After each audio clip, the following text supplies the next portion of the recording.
ఈ బడ్జెట్కు ఈ 16కు సంబంధించినటువంటి ఎక్స్పెండిచర్ వెంటనే సభ్యులకు అందజేస్తే లేక మాకు అందజేస్తే కొంత అవగాహన మాకు రావటానికి లేక మిమ్మల్ని పదే పదే అడగకుండా ఉండటానికి అవకాశం ఉంటుంది.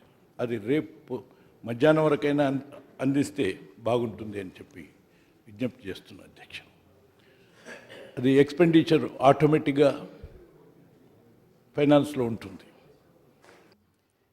గౌరవ ముఖ్యమంత్రి గారు ఒక మాట చెప్పిపోయిన అధ్యక్ష, జానారెడ్డి గారు మాట్లాడినంతసేపు మంచిగా మాట్లాడాలి, అందరూ జాగ్రత్త వినాలి, రాసుకోవాలి, ఎవరైనా డిస్టర్బ్ చేయొద్దు, వారు ఎంతసేపు మాట్లాడాలని వారు చెప్పిపోయిన మేము మంచిగా వింటాం అధ్యక్ష.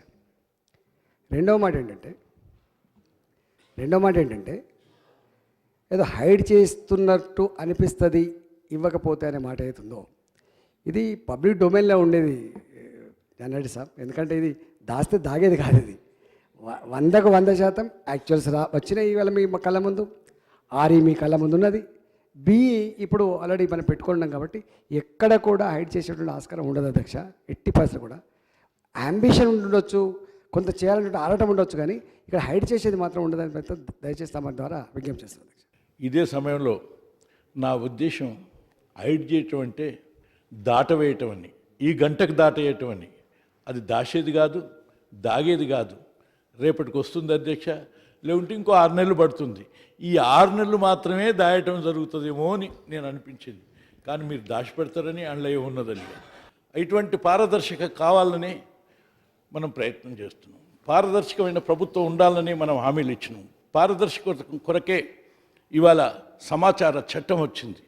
కానీ వెబ్సైట్లో గత ప్రభుత్వం నుండి, ఉమ్మడి ప్రభుత్వం నుంచి వెబ్సైట్లో ఉన్నటువంటి జియోస్ని కంటిన్యూగా ఉంచకుండా వెబ్సైట్ని నిలుపుదల చేసినటువంటి విషయం ఈ ప్రభుత్వం వెంటనే సమాధానం ఇవ్వాలి అధ్యక్ష. ఆ జియోలు ఒకటి దొరకపోవటం మూలాన రోజు ఎత్తుక్కోవటం కొరకు, ఆఫీసుల చుట్టూ తిరుక్కోవటం కొరకు, లేక సమాచారం చట్టం ద్వారా అప్లై చేయటం కొరకు ఇది ప్రజలకు ఇబ్బంది జరుగుతుంది, సభ్యులకు ఇబ్బంది జరుగుతుంది. వెబ్సైట్ని వెంటనే ఓపెన్ చేయాలని చెప్పి ప్రభుత్వాన్ని విజ్ఞప్తి చేస్తున్నాం.